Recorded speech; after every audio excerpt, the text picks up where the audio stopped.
The We're broadcast live. is live. Hey guys, I need to get my iPad just for a second to watch the No chat problem. because I'm on my phone and I can't see the chat for some reason.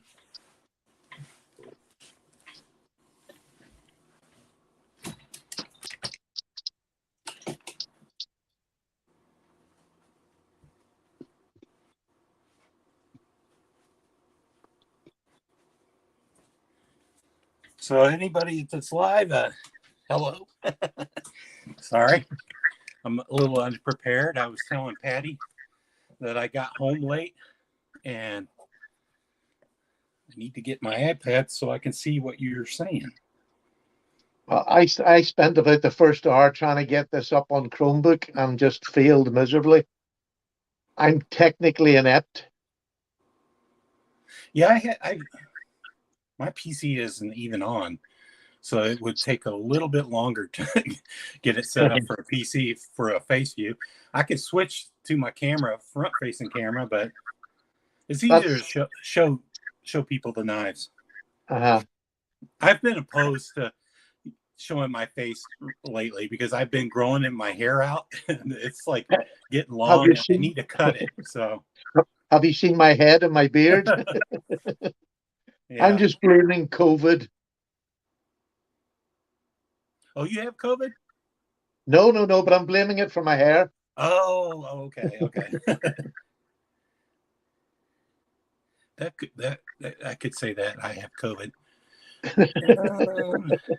Hey, Stacy, David Iverson.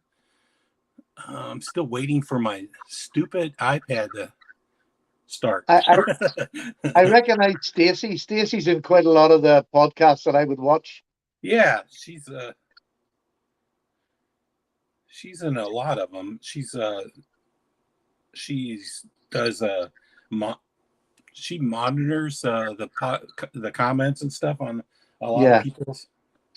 I still well, I don't think I'll ever need them again because I can't see me doing many more lives. But you're going to still do that recorded the way you do it. Oh yes, definitely. We're doing that. Our own podcast, but because we're doing it with makers and people like that, I want them to feel comfortable that if something's said wrong, they can say take that out. Oh, so And you show it them to them first, right? no, I don't show it to them. But if they've done the podcast and they think, "Oh, I shouldn't have said that. That's not for release," we can then take it out before Oh we yeah, put it you up. can edit it. Okay. It just makes them feel more comfortable, I think. But there's the three of us just have a bit of a crack. It's not very technical or anything, it's just a bit of chat and a bit of crack. I've actually got uh, Michael, who owns Arthur Wright Knives in the UK. Ashley Harrison, I don't know if you heard of my channel. He's a custom maker, but him and his father own Arthur Wright Knives, which is an old family firm, if you like, just been changing hands. And they're really making a good job of it. They've upped the QC on their knives, which is great. Okay, so is in over in England or Yeah, it's in okay? England. I'm in Northern Ireland, and that's over across the water in England. So So we've got do the you have two father coming homes? on. Do you have a summer Sorry, home where you hang out? Or do you have two homes that no, I've you got a caravan, and we spend the summer down at the caravan. yeah, I was trying to figure that out. I thought you were in the caravan part of Yeah, the time. it's about a 30-foot long caravan. It's nice. We can spend the whole summer there. There's 3 bedrooms in it, so it's handy. No, it's not new or swanky. It's one that you definitely live in. Do you leave it parked and then you don't Oh, tow it? it's a static one. You would probably call it like a mobile home over there. Is that Oh, what okay, you call it? mobile home. Yeah, I was just thinking caravan, RV, but Yeah, no, you have no. a mobile I home. have had Okay. the I have had an RV in the past, but as we're getting older, it's just nice to have. I don't have to set up anything. I can just go to the caravan. Everything's Oh, there. right. Yeah. My mother, when she retired, she had a caravan, but it was called the mobile home, and it was a double wide. So it was like I mean, bigger than somebody's home. It was like 4 bedrooms and 2 bathrooms, but it was huge. So ours is about 12 foot wide, but it's about 30 foot long, nearly 30 foot long. Okay. So it's a good size. And you've got mains, gas, and electric and things. It's a glam camping, if you want to call it. Yeah. You probably have a washing machine and dryer in there and stuff. No, we're not that bad yet. No. Oh, okay.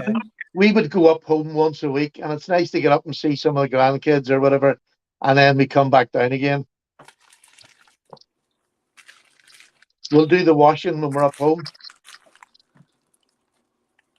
Oh, have you got something to open tonight? Yeah, I got some magnets and Christmas magnets, and I just wanted to see how they came out. I could send you one too if you. Yeah, did I ever send you any of mine? I don't believe so. I don't think I have anything from you. Well, I mean, unless I won it in some of the other giveaways. I know I sent over a stack for, who was it I sent it to? Oh, what do you call him with the can't think of his blooming name now. Big Red? JD? No. It's one of the boys that's in your sort of on the Sunday, RJ Sundays on it. What do you call it? RJ's nice. Yeah, but it's not him, it's the other fellow with the beard and the glasses. Oh, okay. Does a lot of the slip joints and the guys that has the safe behind him? Yes, that's it. I can't think of his name, but know, offhand, I forgot his name. But, age is wonderful. I can't think of his flipping name now. It's gone out of my head. But yeah, I sent him. I mean, Pete, Tom, but his Tom, name is Tom, but I don't remember his channel name for some reason. Yeah. No, it's Tom. I sent him a stack to give out to people.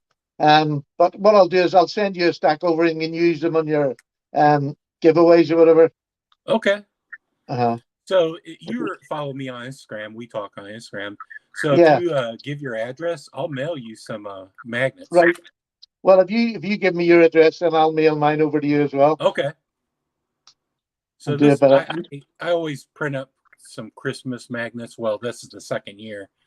So I design these and then I turn them into magnets. So you seem to design a whole lot for the people around Instagram. It's some fantastic designs. Well, I'm a graphic designer. I just do it because it's fun for me. Yeah. No, it's really good. I actually had my channel one done by a subscriber from California, Tony, and he done that for me. I must have been in it about a month or 2 months because I used to just write the name of the channel on bits of paper and stick them on the desk. And he felt sorry for me and done this thing for me. So I've had it ever since. I don't think I would ever change it now. Did you come up with the saying on it?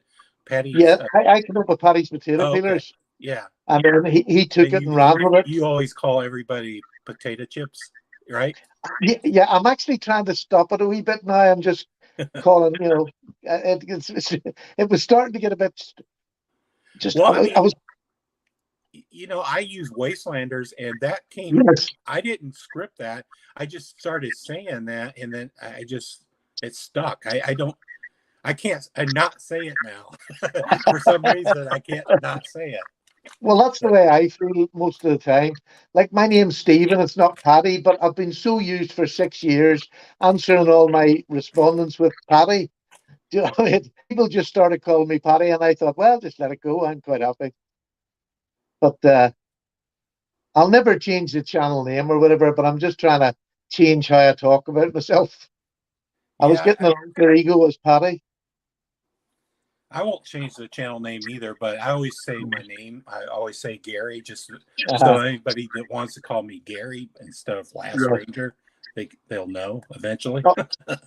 If somebody sends me an Instagram message and they say Stephen, I always answer as Stephen, but just for people who come in the odd time, I just say Patty. Okay. Let's see what people are saying in the chat. Hey, me with knives, Marcos, David Iverson, Stacy, Pretty Fly for a knife guy. That's easier to say than right. Mike Jernick, Iggy, Todd Carr. Now you guys heard me, but if you want a magnet or two, let me know. You can contact me on Instagram or send an email, blastranger1965@gmail.com, and I'll try to send you out a magnet. I'm gonna, at least when I got the last year's magnets, they came after January because it was a mix-up. This time I have time to mail out. So the last year's was like a hologram, but I went with a straight flat matte finish this year because I wanted it to be super colorful. Yeah, and it looks super colorful and clear. Yeah, the hologram, it just kind of shifted. Yeah, it didn't look bad, but I kind of wanted to not the same. And I added a little bit of snow. I added the snowman, and I added Santa in his sleigh. So just to change it up. Yeah, it actually takes you a while to realize it's not Santa Claus. Yeah, yeah. You know, with the white and the mask, the glasses of the gas mask. Yeah. When you're looking at it from afar, it just looks like you're looking at a Santa. Yeah, yeah. And that's what I meant. And I don't think anybody takes offense that Santa is missile down at the city. I mean, it's all in fun. I'm not anti. Of course it is. Of course it is. I have to theme it with the channel theme, with the gas masks and stuff. I think as we've got older, me and my missus have become more bah humbug. Now we go to our children's houses and with the see the grandchildren, they have all Christmas decorations. We have very little up. We're that miserable now. Oh yeah, I stopped putting up Christmas gifts like 3 years ago. When I got a divorce, and I put up Christmas ornaments in a tree for about 3 years, and then I don't really want to. I mean, only my kids come to see me, so and we go out. So are your kids older now? What age are your kids? I have a daughter, and the daughter that's 28, and my son will be 20. He's 26, and then I have a 16-year-old. So right. And they're all from the same mother and stuff, but there's just a 13-year difference between my oldest and a 10-year or 11-year difference between my son. And so I always interact with my youngest because both my older kids are like adults now, and my oldest is getting married next year. So fantastic. Well, like me and Sally, we had both been married before. So she had 6 kids from her marriage, and then I had 4 kids from mine. Oh, okay. So like we have this, like we've been together, I don't know. We got married in 2000, but we were together from 95. So we've been together a long time now. And the eldest ones are got nearly 50 now. Wow. And I think the youngest is well in their 30s now. So time flies. Yeah. I'm not. And we have I'm going to be 58 next year or in January. So you're probably maybe 5 or 10 years older than me. Maybe. Yeah, I think I'm going to be. What am I going to be? 63, 64, 64, I think this year. Okay. In January. You're like maybe 5 years older. Yeah. But you retired early, right? Yeah. A bit due to ill health, and then my wife had a stroke there a couple of years ago, and it was just I've no chance of getting a job anyway now. Do you know what I mean? So. Yeah, I'm thinking about retiring just for the hell of it and start collecting my pension early and just do side jobs on the side or continue to do freelance and stuff. Yeah. Because I'm so I've been for a year. I've been working from home, and I kind of like it. I really don't want to go back to Yeah. in the office. No, But we just decided that the drop in money we would have wasn't going to be that much, and I got my Navy pension at 60. So that wee bit of extra just fills in the gap a bit. yeah, But again, I don't drink. We don't smoke. I use a puffer. I don't smoke. Neither of us smoke or drink. So we're not. We don't need as much money as an awful lot of people do. yeah, I don't either. I really don't. I can live on a budget, so I've been cutting back buying knives and stuff. And I'm like, well, thankfully I'm on a few. I can borrow knives, or like I'm on an Apex pass around. I could do that. So. Yeah. Well, I've always just, for years over here, I was the only person on YouTube. There's a couple now, but not very many in the UK that actually make videos. And so it was a very lonely existence. And in Northern Ireland, I didn't know anybody who liked knives. So I had nobody I could call to or go around. So for a long time, it was just myself playing little boy making videos. More stickers. Yeah. You must be the sticker king. Well, I mean, this is from Bluminati Ninja. Are you familiar with him? I don't know if he's in the chat. Hey, Chicago. No, has he a YouTube channel? Yeah, he has a YouTube channel. It's Bluminati Ninja. Bluminati. Right. I'm going to take names down because it's nice to get new channels to have a look at. Yeah. I'm holding up to so you can maybe take a picture of the screen or something. I've got it, mate. Ninja. So this is his, but this is his new sticker. I didn't design it. Droopy Tunes. He's taken over a lot of designs for YouTubers, and that's fine with me because I don't always have the time. So, but this is his new sticker. I think it's it's related to his job. I remember he said like maybe he's it would remind me of computer chips or something, wouldn't it? Right. Maybe he's in the computer. A motherboard. Oh, Bluminati is on here in the chat. Great stickers, Bluminati. Did I get that right, Bluminati? That's related to your job more so than the other stickers? You're into computers or something like that? I'll read the letter later. I won't read it on the camera. He wrote me a letter too.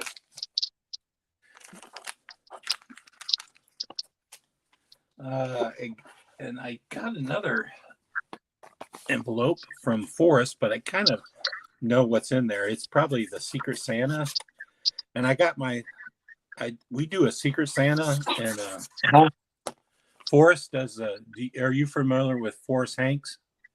Yes, I am. Yeah. Yeah, he does a Secret Santa, and he sends you names, and I mean, I already got my Secret Santa gift, and I just have to send it out. But I believe he sent me some stickers from the Secret Santa. Let's see. I already had one of his stickers, but the Secret Santa is Be Up and oh, that's for the young fella that passed away there, isn't it? Yeah. And the EDC Roundtable Christmas 2022. So all the snowmen are wearing beards and stuff. Yeah, I could fit into that picture. I've had a beard since I was about 18. Oh, you never shaved it off? I probably shaved it off. Mine off. I've shaved it off maybe 4 or 5 times, but not much more than that. And as soon as I shave it off, I start growing it again because I can't stand it.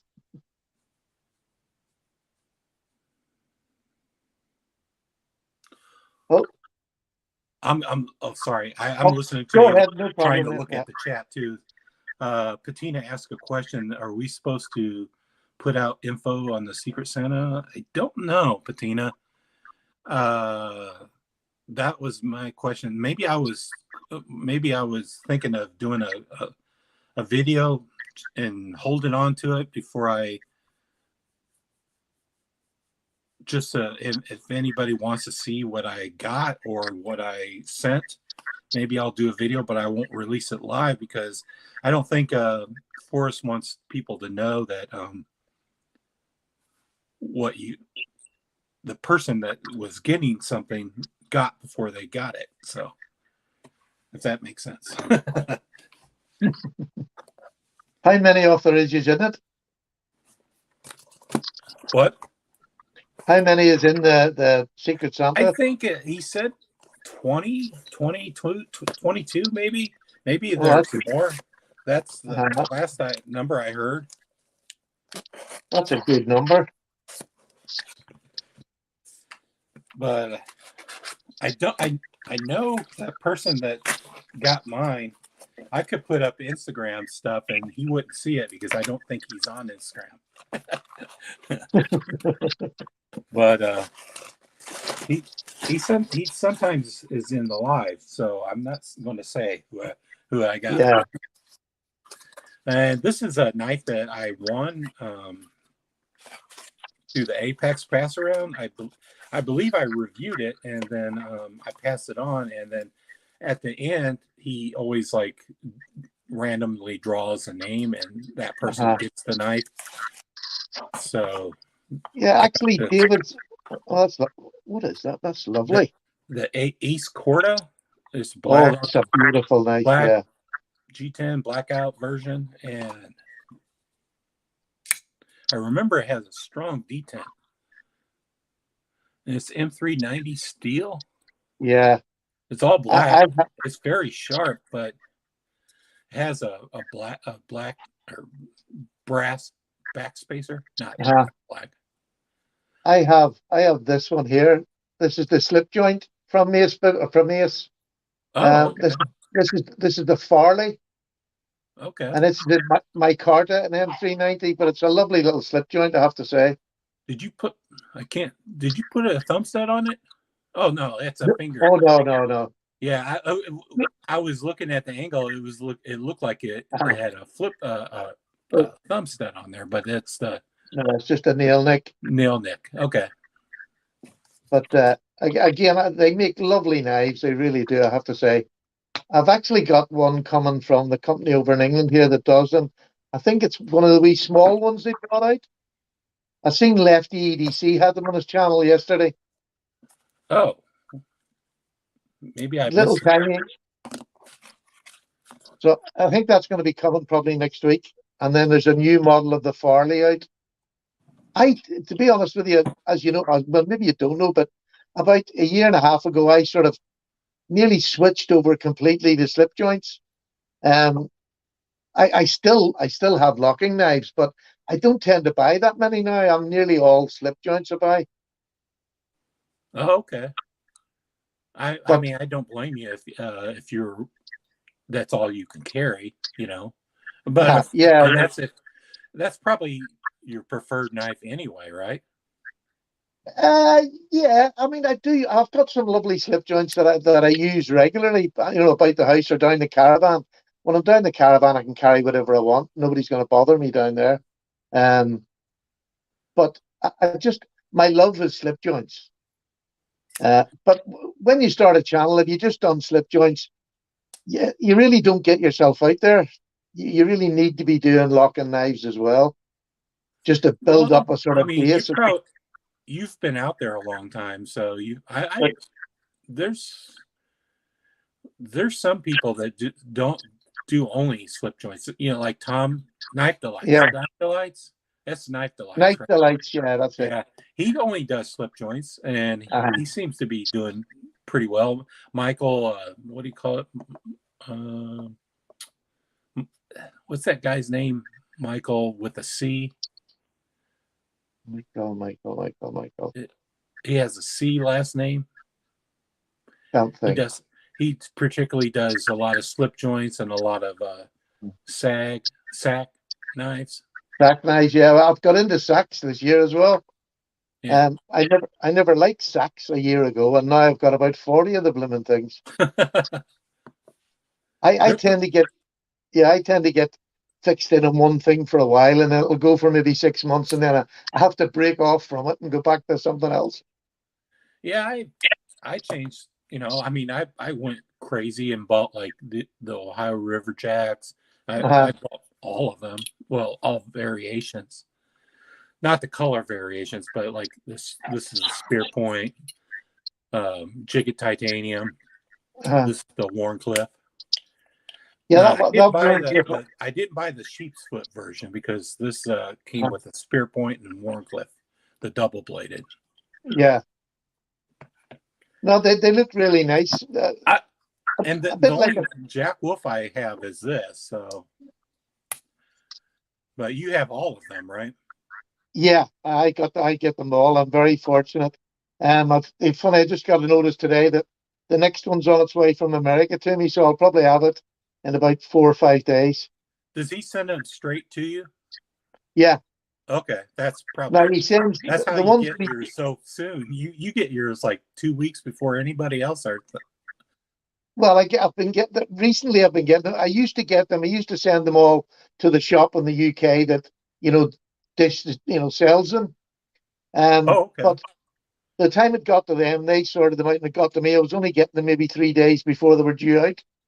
So he decided he would send it just straight to me, which is really nice because that's costing him extra money. Right, but I mean that's good advertisement. Yeah, he is very much on the advertisement side of things. He'll look after anybody that's got a problem. He'll just sort them out. I like his knives, but I'm just poor. I tried to buy another one, and I missed it, and then I didn't want the variation. I wanted that particular scales, and like so I missed it. And I'm like, oh, I mean, I can get a variation, but I didn't want a variation. So yeah. Oh, because they'll come round again. They'll all come round again. Yeah, I there's not numbered, so they'll eventually come around again, right? Yeah. By the middle of next year, he should be starting to go back again, but they will come with a different handle material, or the blade will be on a different handle shape. Oh, okay. So that's going to be exciting to see what happens in the next round. And then, like last month, he threw in that one, which was a wild card. This one here, that was just one of his own designs from his head. It was like 5 knives, right? 5. Sorry? Yeah, he's been doing more and more variations on them. But this one is beautiful now, I have to say. That one because I like the bolster on the end and the bolster on the front. That reminds me. That seems like that would be the perfect lockback or something. Yeah, it could be. Yeah, it could. It would work very well as a lockback, but it works even better as a slip joint. Is that bigger? Is that bigger than like this? No. Oh, they're all the same size? It looks bigger for some reason. They're not all the same size. This one is just a wee bit bigger. Obviously, I have to get used to this camera here. See if I can get this. It is just a little bit bigger than the. Oh, hang on. Yeah. Oh, come on. I have to do my hand the opposite way. There we go. It's literally like a hair, maybe. 8. Yeah, it's just a little bit bigger. Okay. But they're definitely not all the same size. They are different sizes. How many have yet to be released? Well, I think his initial target was for 12. He had 12 sort of ready to go. Oh, okay. But then he threw in that one last month that came out of nowhere. None of us knew anything about it. And I think that's one of his best ones. Do you know where he gets it made? No, genuinely don't. Oh, and I'm not trying to trick you to telling me, but I was. Oh no! If I knew, I would tell you. I knew. I just wouldn't tell you where it was. I always guess. I'm like, did you ever see the? I don't think it's out yet, or maybe it's just released. What is it called? QSP released a new slip joint, and I can't remember the name, but I reviewed the slip joint, and they were so nice. It might reminded me of Jack Wolf quality for some reason. Well, funny enough, I was speaking to David this week, and he's actually sending me the new slip joint over to Ireland so I can review it and put it on the channel, which is very nice. I mean, I've known David sort of just through YouTube for years now. I think I've been beginning of next year. I've sort of been at it about 6 years saying now. Hedgehog in the chat. The Hedgehog, that's it. Yeah. Yeah, the Hedgehog was really nice from QSP. So that's the one you're getting to? Yeah, that's the one I'm getting. So hopefully by next week I should have it as well. Hopefully, it's not my usual sort of knife. Yeah, it has a funky cleaver shape blade. Yeah, although I do have cleaver blades, but I don't have many of them, so it's nice to get something a bit different. I think that jigged titanium that I saw on traditional pocket knives, that would be the version I would want for some reason. Yeah, I love jigged bone. That would be my favorite sort of blade material. It's jigged titanium, so it looks just like this, but I would love to get the jigged in the inside dyed a different color than the two bolsters. Yeah, that would be sweet. And it would give it an even more authentic look. How could they do that? I'm sure they could tape it off or do whatever. They must have stuff they could even paint on one side to dye it. Oh, okay. Because they do knives where they'll do the bolster a different color than the handle. I mean, because this is all one slab of titanium, so I was just wondering because I saw a guy do his jigged, but it was all the entire knife. So that is nice. Now this is the only sort. Here's a knife you never see now. I don't know whether you've ever seen it. This is an old. Sorry, this is an old battered knife. This is about 5 or 6 year old. This is the Ganzo. This was a Ganzo kitchen knife type effort. Oh, okay. Lovely handle and all on it. Really nice. But you can see the use. I have used the devil at it. It's nearly done now. But it was a lovely offering. Is that a? How do you release it? Is that a bar lock? Well, it's got the G lock there. And it was they've started to sell them again now, I've noticed. Yeah, I kind of seen I was looking at that blade and I remember seeing something like a sort of a blade that looks like that. So yeah, I've actually when I was going to do just the 10 best knives I bought this year, and I decided to change it up this year because I hadn't been buying a whole lot of knives, but I thought of putting out 10 knives that I either got this year or that I've had for years. Good knives that I've had for years to give people a choice. I've done the budget ones today. That went up today, that video, and I've got 3 Ganzos in it. Oh, okay. That's kind of how I was picturing it. I released an earlier video and I said just some knives I'm considering, but I'm going to kind of break it up in price points or something like budget, middle of the line, because it's very hard to give one knife the exclusive knife of the year, because there's so many good knives. So I just decided to break it up in price points, and not all knives are out, so I didn't do it yet. So I'll probably do a videos in January or maybe late December. Well, there's no real time. I just thought I felt like doing it, and I've done the budget, and then what I'm probably going to do is just one more with about 12 knives or something in it, from medium to high. I don't have a whole lot of high end. Me neither. I mean, unless you consider like 150 high end, but I don't. That probably some people consider 150 high end, but I only have one high end knife that's like maybe $300 or $400. So, well, I think my dearest now. I used to have a more expensive one, but the Jack Wolf knives and my Jack Wolf is probably considered high end because this is what, 275. So My carry today is the Hinderer Slippy. oh, okay. I was going to ask you a question, but I'll just I'll try. I'll remember it until after you're done. Oh no, I'm done. Go ahead. I'll just show them. That's my carry today, and that's probably my most expensive. That cost me 300 when I bought it. I was going to ask you, do you have that Spyderco slip joint? Because I watched it on your channel, and I kind of liked it. I think you bought it rough, and you were like, it was probably maybe a video that was a few years old. It was a Spyderco slip joint, sort of like a bar that you lift up, and then they locked it. It had a weird locking mechanism. I can't remember the name. Gosh, I can't think now. What I thought I knew what you were talking about, and you've thrown me now. But it was a video that you did like maybe 2 or 3 years ago. So I don't remember if you have the knife. No, I don't have. That's the Spyderco Pits. Yeah, that's Pits. Yep. Spyderco Pits. Yes, I don't have it anymore now. Sadly, no. Oh, okay. It was one of them knives. It was lovely, and it was a really good knife actually.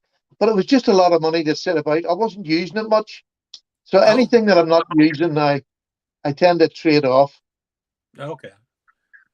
Yeah, I think recently GP knives had some in stock, and so I was like watching YouTube videos to see what the knife was, and I entered the name, and your video came up. So first thing, and I remember you got it from one of your viewers or something, and one of my subs in Scotland. Yeah. Okay.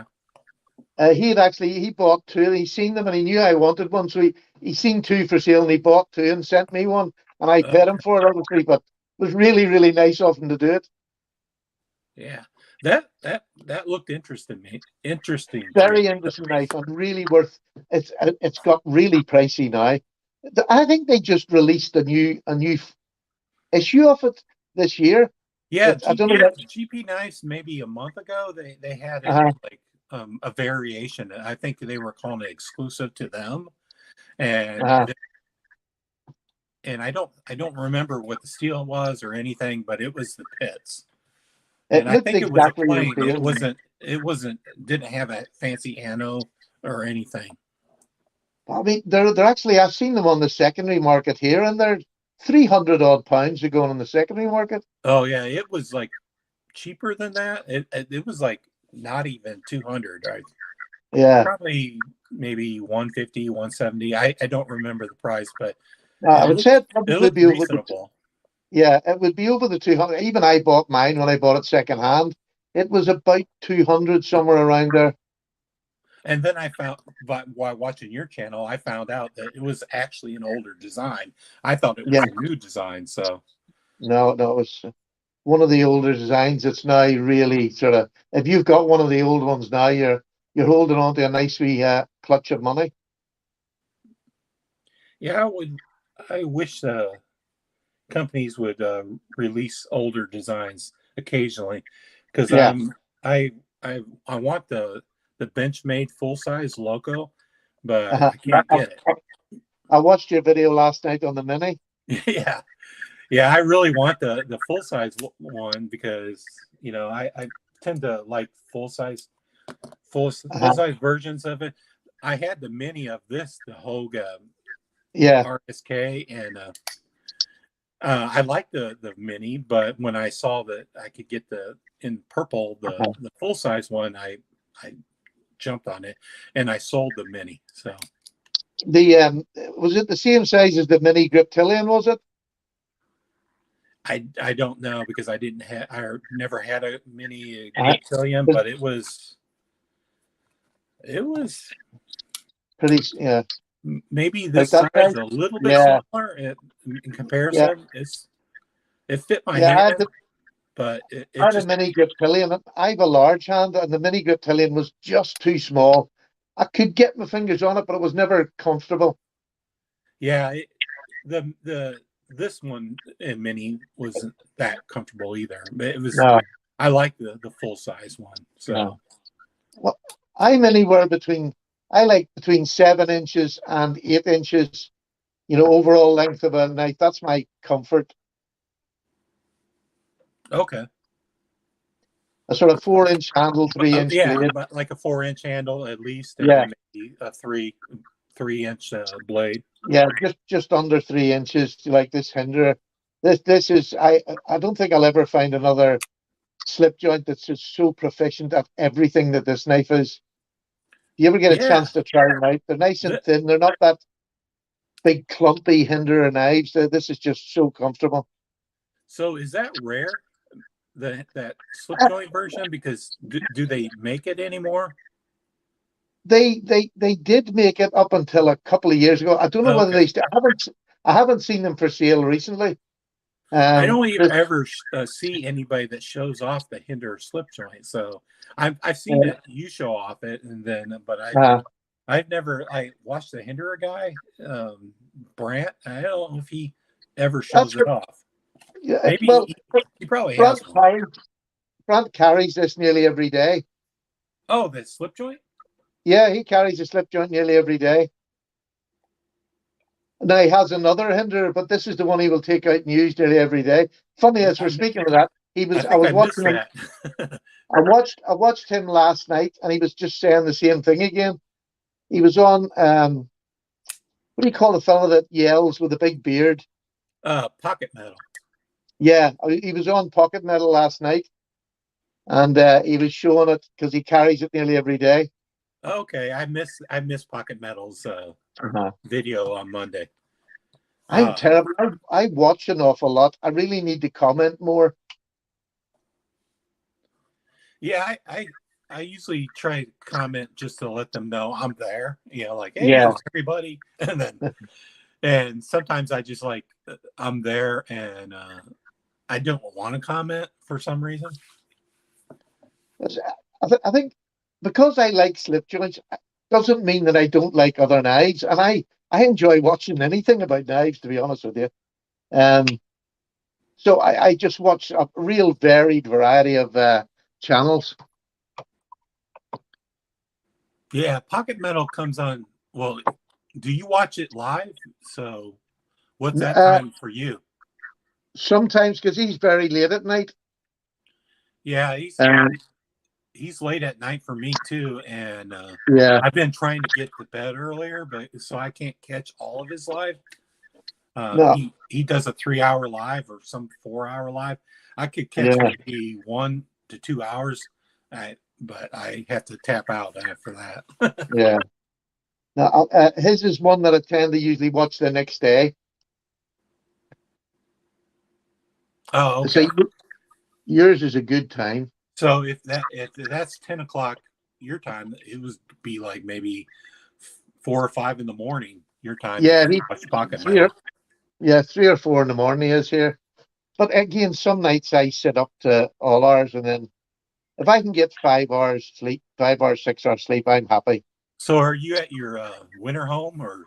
Yeah, we're back up. It's just an apartment we have. It's just a wee 2-bedroom apartment. Oh, okay. So you have a bigger caravan that you have an apartment, right?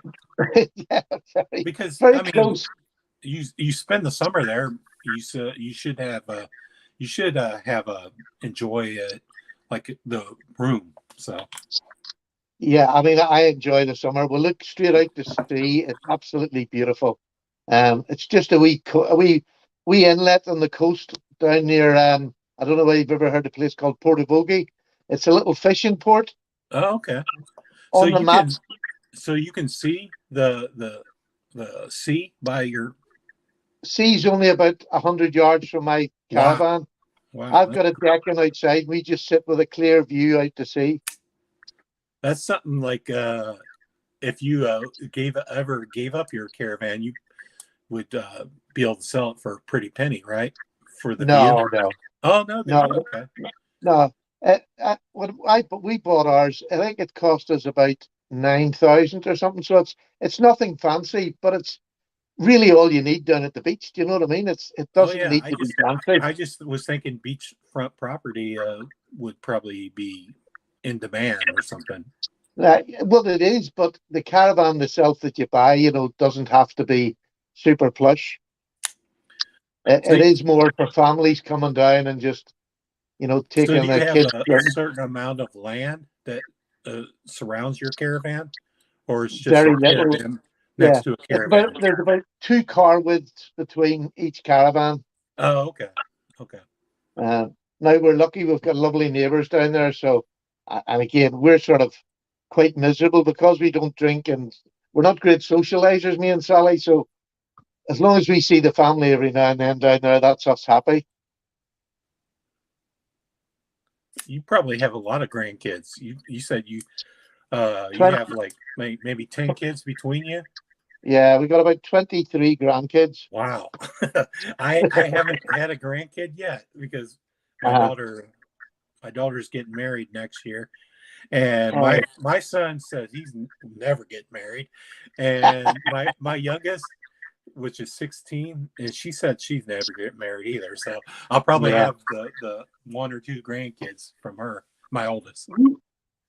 We went through a stage where we didn't have many. We had a few, and it was sort of stalemate. And we're thinking, "Oh, come on, we'll love some more." But then all of a sudden, it went mad, and they were just popping babies out everywhere. But thankfully, it's calmed down now. Yeah. What's your youngest kid? Um, In their 20s or something? You oh said? no, youngest in their 30s, about Oh, okay. 35. I think Stuart's 35, 36. Okay. Yeah. Yeah. Every now and then you like real wonder. Like I had my last kid at 49, so not Uh-huh. 49. Not 49.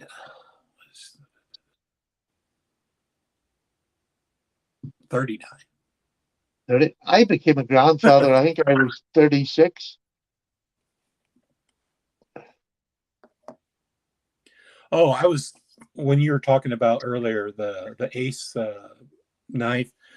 I Uh-huh. believe this is made by them too, Giant Mouse. Yeah.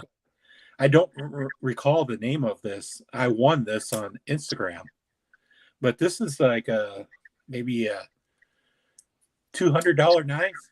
Oh, And they're expensive, yeah. yeah, it's titanium, brass, really Uh-huh. nice micarta. And I don't remember. I don't usually enter Instagram prizes or giveaways. Yeah, I know them, yeah. Every now and then I'll like, okay, I'll win. I'll enter it.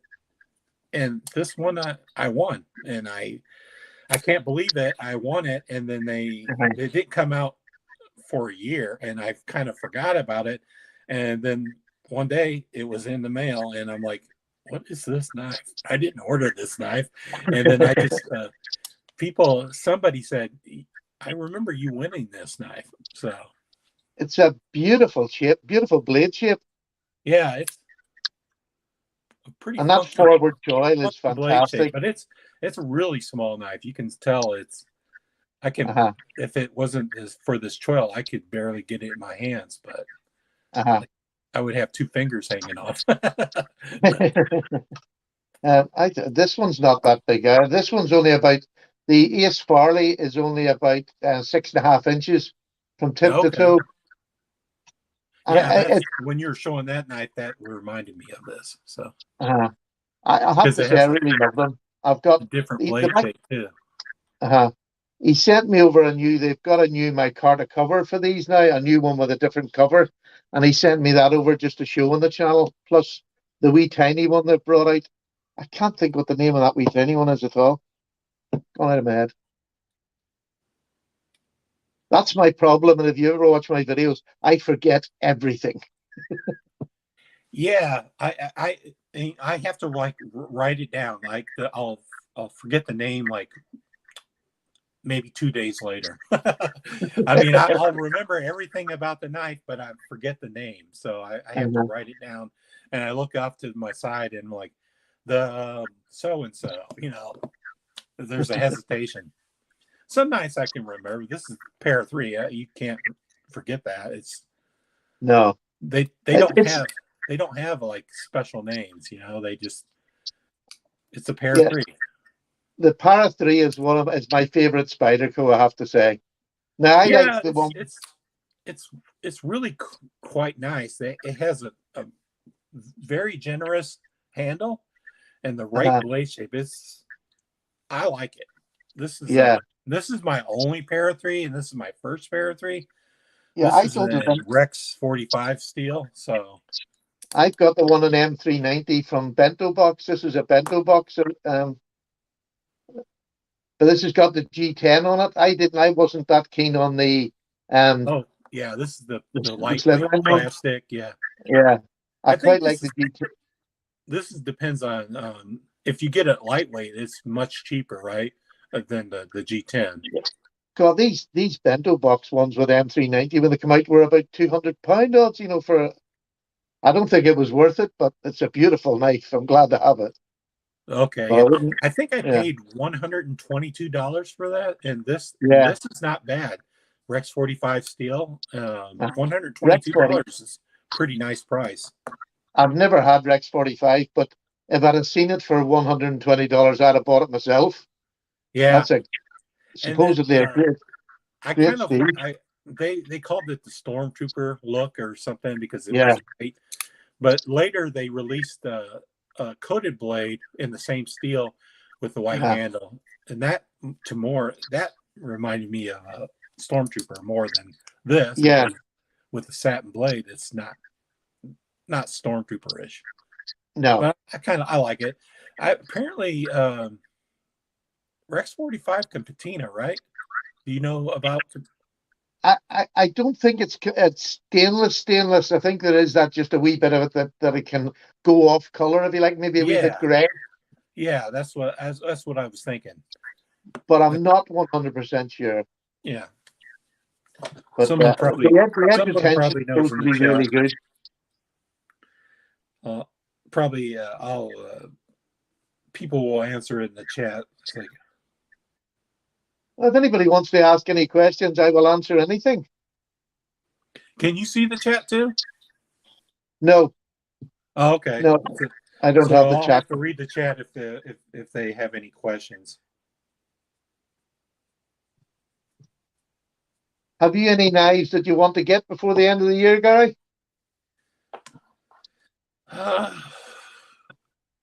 I pre-ordered some knives, but I know they won't come out till next year. Nothing's on my radar for some reason. This year I don't have anything on my radar. Do you? No, this year has been my quietest year ever for buying knives. I've really bought so few knives this year compared to what I always done. I mean, at one stage, I was getting knives sent to me from the Chinese companies, especially when I was when I first sort of started around. I was getting knives sent to me all the time, and I built up I had hundreds of knives that was just stupid. You know what I mean? A lot of them were budget, and you can only have so many budget knives before it becomes, right, just really buying more. Which is what sort of made me step away and go to buying myself a select set of not fixed blades, but locking knives, but then going over to my passion, which was slip joints. And I've sort of really enjoyed moving over. I just think there's a better option. I think all the knives now that come out, now this is just my opinion, a lot of the knives that come out now, the budget, sort of one company makes one that's successful, and then about 6 companies make something that's really similar. And I just get a bit cheesed off sometimes. Yeah, I can see that. This, I don't know if you buy artisan knives. I comment on your channel. I love this knife, and I kind of want to mod it. A person made me a whale tail to hang off it, a bead, and I need to. I bought the paracord, but I just need to mod it. Yeah. Well, is that Desert Ironwood? No, I think it's rosewood. Maybe it's a dark rosewood because this is rosewood too, but it's a little bit brighter. Might even be a bit of oak or something. Oh, it's beautiful looking wood. Yeah, I love I love how that it was like a budget knife. Well, it's not really budget, probably maybe $70-$80 knife, but at least it has a milled clip, which makes it like sort of I like. think I do remember commenting, I think, on your video. If it didn't, I should have, because I thought it was beautiful. Yeah, it's a beautiful knife. This Mattisfaction turned me on to this knife. Uh-huh. This is one of my favorite knives because it's so lightweight. It's so Yeah. thin. It's skeletonized. Very. It looks Right. like fish bones. Uh-huh. And they're nested. The nested scales, so you Yeah. can see them. It just looks a lovely little pocket carry. It looks slim and nice, bit wide, but that would never bother me. I leave this on my desk because I'll once in a while I'll carry it like maybe two times a week or something, or just flip it. But I was saying, like you're saying that Chinese knives or companies are sending you free knives. I recently got my first Chinese free knife. Someone on Amazon called Kexmo, and they contacted me, and they wanted to send me a free knife to review it. So they sent me this. It's not bad. It's a budget knife. It's about $30 knife. On bearings, has real rosewood handles. And Gary, you go back 10 years ago, that would have been that would nearly have been classed as a high-end knife. So I mean, I just think the stuff they're coming out with is fantastic. Yeah, they say it's in D2, but sometimes with Chinese knives they're not really D2. Yeah. But there's no markings on the blade. They don't even have China on the blade. So I this is pretty decent for a budget knife. So the action on it is absolutely fantastic. Yeah, it's got a strong detail. I have to put my finger all the way down here on the front to get it out. It is lovely. But I mean, do you sharpen your own knives, Gary? Yeah, I don't have the fanciest system. I just use the Lansky system. I used the Lansky for years. Fantastic system. Yeah, it seemed like when I was getting into sharpening, I looked at all the. I didn't hear the precision works or whatever you call it until after I got the Lansky, and it just seems like a stupid easy system to use. So I bought that, and I've used that ever since. Yeah, I have to say now I bought the new one, the precision something. Precision Assist. Yeah. I got it, and I would only sort of use my Lansky or it when I'm reprofiling. Oh, okay. Because you get a nice precise angle, and then you can just keep following that once I would hand sharpen the rest. Oh, okay. I love hand sharpening. You use a whetstone or something like that, or a bar? Again, I'm a bit lazy. I use diamond stones now. Oh, okay. I've got Chinese stones there, whetstones, and I love using them, but I don't know. I just never seem to find that half an hour to sit and do, because it normally takes about an hour when you're doing it with something like that. The time you soak your stones and then sharpen, clean them up, and I'd rather just do it by hand. I'm super lazy, and I would rather have someone near me sharpening my knives for me. People say that you're supposed to get like a good feeling out of sharpening. I don't get I don't want to take the time.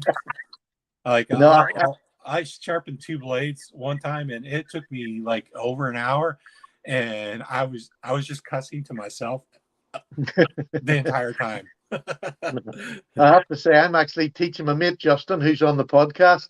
I'm teaching him how to hand sharpen. He was over at the weekend there for his first lesson. He done really well, I have to say. But no, I do enjoy sharpening. Yeah, maybe if I had a like that system you had, the not the Lansky, the work sharpening precision. Yeah, that would probably be better, because I think it's even easier. Oh, it is definitely much easier and faster than the Lansky even. Right. and you get a much more. The trouble is, the one thing that I would say, if you're ever going to get it, Gary, is get the full system where you get all the extra sharpening stones and the box. Yeah, I've seen that. People say that too. All right. Yeah, it's about £100 for them both, or $100 probably. It's really worth getting. But the other thing I would get is the little plastic bit that you can clip underneath, and it keeps the blade more still, because it's not a really rigid system, and the blade can move when you're sharpening. You get a little bit of movement, so when you're trying to get that fine edge, it can be problematic. But there's people just make these wee plastic things on. Yeah, they sell them on Etsy, right, or eBay. Yeah, yeah. I got mine from the place in Russia who do them. So, but that makes a big difference to them. Huge difference.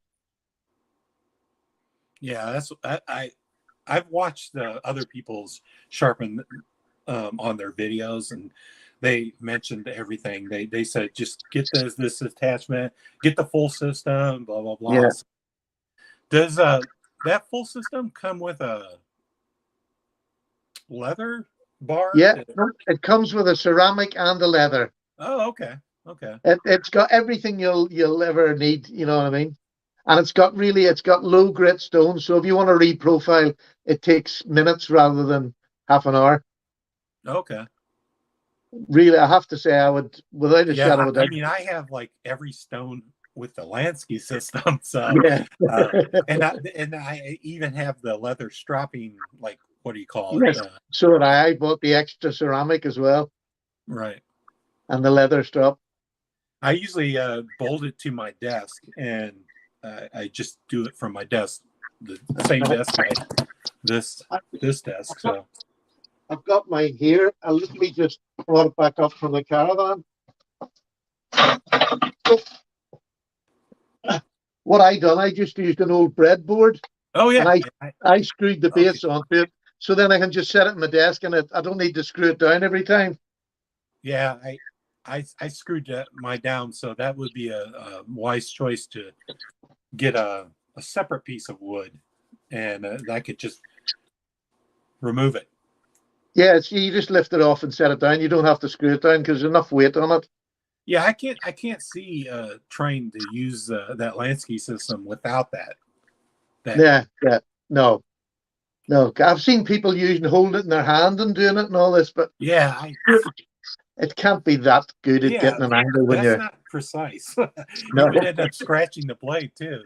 And I mean, it was bad enough with that system, because I used to always hold the end of the rod when it came out, so I could keep it at the same, because it'll actually move about. If you don't hold on to it, it moves about, doesn't it? Right. In the large hole that you put the bar through. Right. And then I always have to like remember to tape my knives so that it doesn't scratch the grip. Yeah, it's funny. I done a sharpening video last week, and I taped the knife up for it, but I very rarely do. I'm just too lazy. I'll just wash it out or blow it out with air. I don't usually do it either, but I recently did an acid wash, and if I don't tape that up, it will scratch the acid wash, and not in a good way. So that's funny. My friend over here in England, he's just started doing acid washing. Now he's been practicing for months, and he does it on the Victorinox knives. Oh, okay. He takes them all apart and acid washes all the blades, and everything is acid washed, and it looks fantastic on a Victorinox. How can you take that knife apart without? Oh, he repins it and everything. Oh, okay. Wow. He takes all the pins out. He puts it through a sterilizing machine, and then he acid washes it, and then he sharpens it and everything before it comes back to you. Wow, that's cool. I mean, I would never think about taking a Victorinox apart. Oh, or a traditional knife apart and repinning that. No. I have not. That would be like you wanting to hand out your sharpening, and I'll give somebody else that to do. Thankfully, I've got two boys. Justin takes them apart as well and repins. But no, I have no intention of ever trying that. And I'd be frightened. I'd be frightened, especially on the GECs. I'd be so frightened of damaging them or breaking the bone. I mean, Well, this is my favorite. At least you're not supposed to, but with the Jack Wolf knives, but No. at least you can take them apart and mod them if you want it. You can, but that back spring is so tight under pressure. Getting it back in again is a dangerous thing if you've never done it. Yeah, I can imagine you'll screw it up. It's really under. Well, you can feel the tension when you're opening the blades. That is under pressure, and you've got to get it back under that pressure to put it back again. And it's actually, if you go onto Ben's website, he has a video where he took it apart. Oh, yeah. So that you don't have to. He contacted me, and I said, I'm going to try to take this apart. And he contacted me. Don't try it. Don't try that. Look at my video. And I'm like, no, I'm not going to. I'll trust you to not mess my knife up. It's funny. That's the thing. I've had slip joints off most of my life. Most of the knives I've ever used have been slip joints. I've never thought of taking one apart, and I don't think I've ever needed to. Do you know what I mean? Yeah.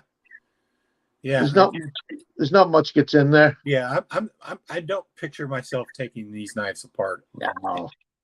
But I was going to ask you, you dyed this micarta on one of your knives? On this one, it's a thin piece of micarta, right? Or does it like sink? Is it? No, it's that thin, but it's quite safe. Very, very easy to take off. You just take these two screws. It just comes off straight away, and it fits in perfectly again. But I done mine red. I used racing red, and it came out like I love that red. I love that red that you did. Well, that was the same color of knife that you've got there that I done. And I was just saying it took like how many minutes that you leave it in, or did you do a hot dye or a cold dye? I done a hot dye. I don't measure anything out. I just put some hot water and some dye and boil it up till it's simmering, and then I turn it down so it's literally just on the cusp of boiling. And then I put a little ring, a little bit of metal sort of twisted wire through two of the hooks, and I just dip it in and hold it.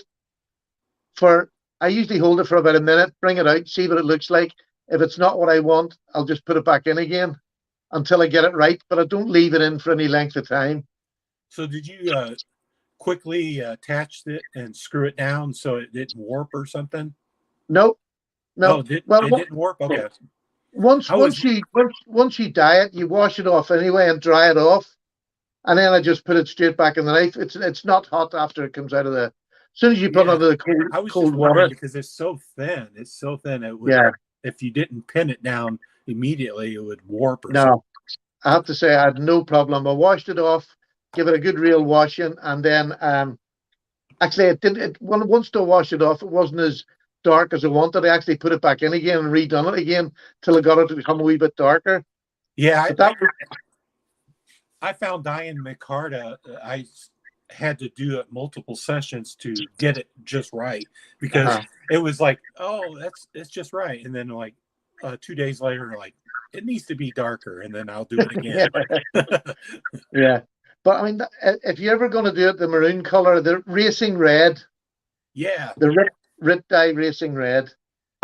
Yeah, that's what I use all the time. Racing. I use the synthetic, the dye more version.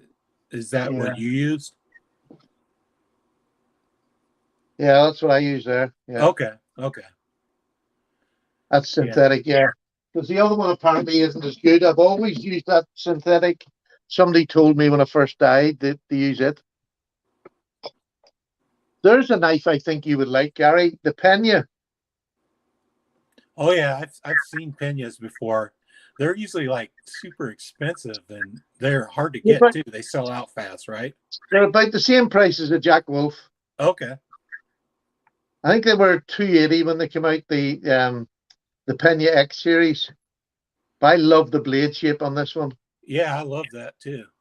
Sort of reminds me of a 940-ish sort of thing. Would that be considered a Wharncliffe? No, I would. You could call it, I suppose, a modified Wharncliffe. I would probably say it's like a reverse Tanto nearly. Reverse Tanto, yeah. Sheepsfoot more than Wharncliffe, because Wharncliffe is a longer, slower slope. Right. Yeah, there's the little 945. So it's something like that. And I just think this is the best blade shape on any knife anywhere. I love this. Yeah, I think Zach's favorite knife is that shape, right? The 940. Yeah. Well, I've got the Is that 940. 940 and 945? Is that Yeah, two different models? yep. Let me just get this in front. This one, the bottom one is the black one is the 945, and the 940 is that, and there's the difference in size. Oh, It's okay. quite, it's quite a difference. That's what, about an inch and a half longer or something. Right. The 940 is my favorite. It was my grail knife, and it always will be. I just love it. Is that I didn't look at the handle color. Is that the green one? Yeah, it's just the green one. I love it. Aluminum. Yeah. Aluminum. Right. This one's G10 with lovely blue liners and blue. I don't know if you can see the liners. Yeah, it's really nice blue liners. It has an interesting back spacer too. Like, right? Yeah, it's got the pink nearly back spacer there. It's You kind see of that? like it looks beaded or something. Yeah, that's what it looks like. And it looks like nearly like jimping. Yeah, yeah. And that's exactly sort of roughly what it looks like. But I love the aluminium one. I would never want another one of the modern ones that's got G10 or carbon fiber. I like this G10 and this wee one. It just keeps it lighter, I think. Knife Delights showed up in my chat. We were talking about him earlier. Hello, Tom. How are you, big fella? Hey, Dwayne, David. If I haven't said any hi to you guys, hi. Yeah, hello from me too. There's an unusual one for you. I don't know whether you like Tucson. Yeah, I don't have it. I've never had a Tucson. I mean, I don't have anything against them, but for some reason, if a knife is hard to get, I don't seek it out.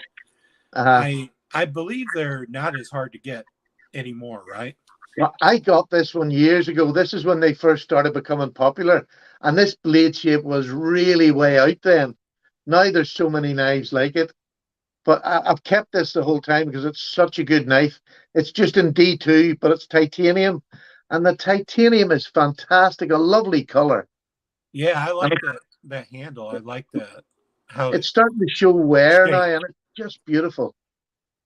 And a lovely recurve on it. Lovely knife. What do you call that blade shape? You want to call it a spear point, but it looks a little bit. It would be a recurved tanto. A recurved tanto, I would call that. Yeah. But let me tell you, the knife shapes now, it's so hard to put in. As long as you add modified, you'll be right. I mean, you couldn't use the Lansky system to sharpen that, right? You would have to use rods or something. Yeah, but Lansky actually do small rods for doing recurves. Oh, okay. Yeah, you can buy a rod separate. But I mean, I've the Lansky system, just the rod system. Right. You stick the two rods in and you just follow it down. Have you seen it? No, I haven't seen it. But I can picture it. I have. Oh, here it is. Yeah. I'm surprised you've never seen one. They used to be really popular. Have you seen them? No. In the handle here, you just twist the wooden top, and then you have ceramic rods, and you have a diamond rod. You have two of each, and what you do is you've got a 25-degree angle and a 20-degree angle, and you just slip the rods in. So you would have two diamond rods, and I just wanted to show you the two. This is a ceramic one, but at any one time you'll have two diamond or two of them, and that's 20 degrees. And you can do your recurves on them just by running the knife up and down. So easy. Do you do the knife parallel to like? Yeah, you hold your knife in the center, get it parallel, straight up and down, then just Okay, move it straight over. up and down. Okay. Yeah, Yeah, I've never sharpened a knife using rods, so I was always wondering. very, very easy. And now, Okay.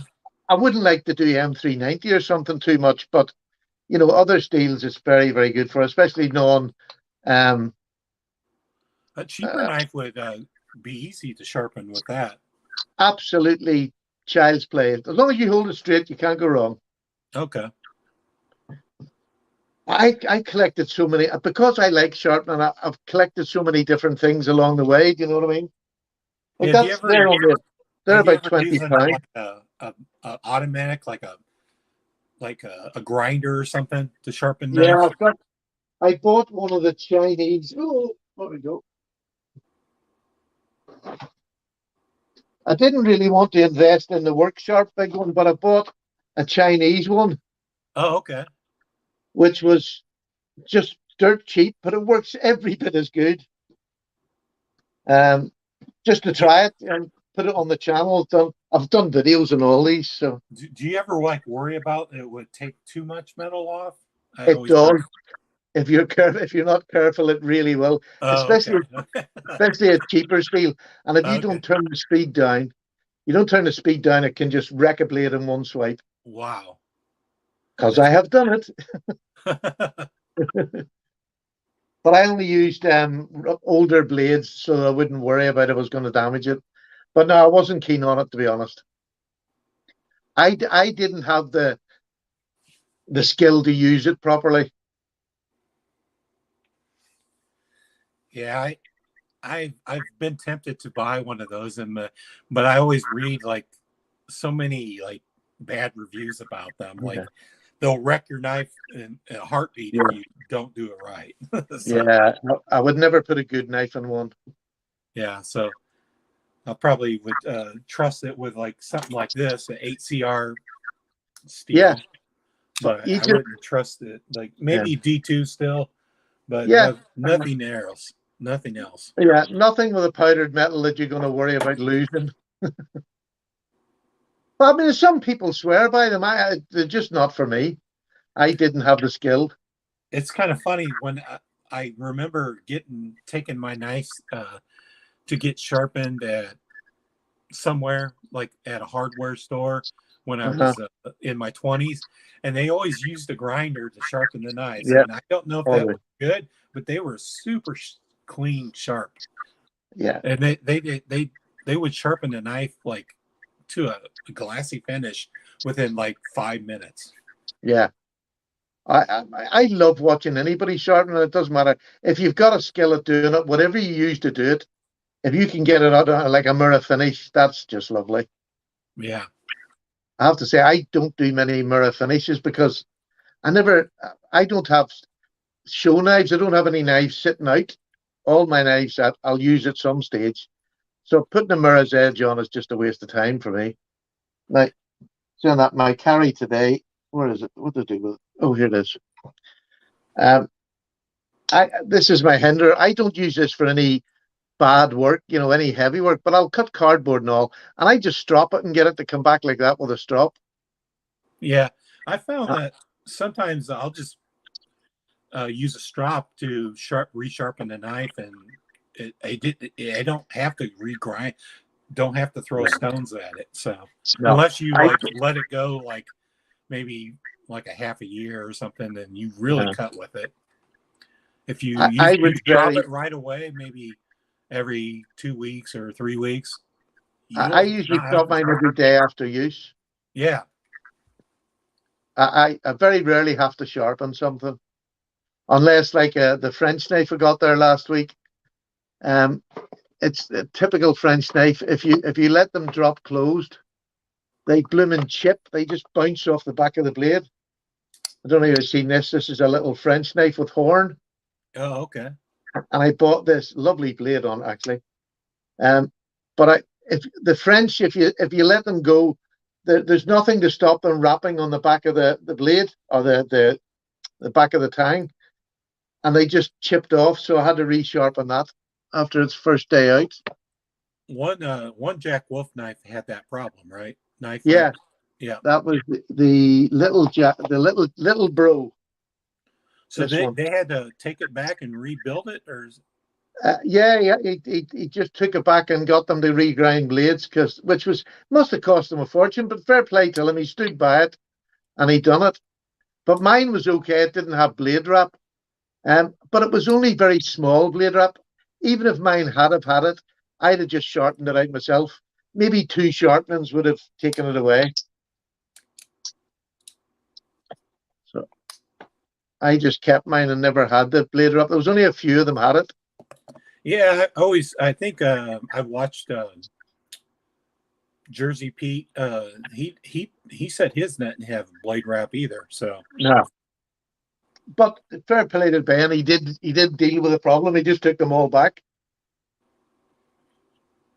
So that cost him or the company? Oh yeah, that was his cost. Yeah, they'll be coming back out again, sort of mid next year, I think he said. I love the look of that one. That's nice. It's just a single blade, isn't it? Yeah, it's just a single blade. Yeah, I would definitely. They call that the Warncliffe blade. Yeah. Yeah. It's funny. That would be somewhere between a Warncliffe and a Sheepsfoot. I don't know which one. It's nearly like. They actually have the sheep's foot. It looks a bit different, but it's nearly like a fat lamb's foot. Yeah. Does that if that makes any sense? Yeah. I got a new lamb's foot there. Where's my new lamb's foot? I was trying to think if I have any Warncliffes around, but I don't think I do. Where's my lambs? I've lost a knife. I hate doing that. That's not a good thing. I'm terrible for moving knives. Oh, here it is. I have a big chest sitting to my side here, and I have another box there. There's a lamb's foot. Oh, where am I? There we go. Oh, okay. It's thinner at the front and thicker at the back, but it's sort of more rounded than this harsh sheep's foot. Does that look like it? Yeah, I think that looks like it, like you said. Yeah.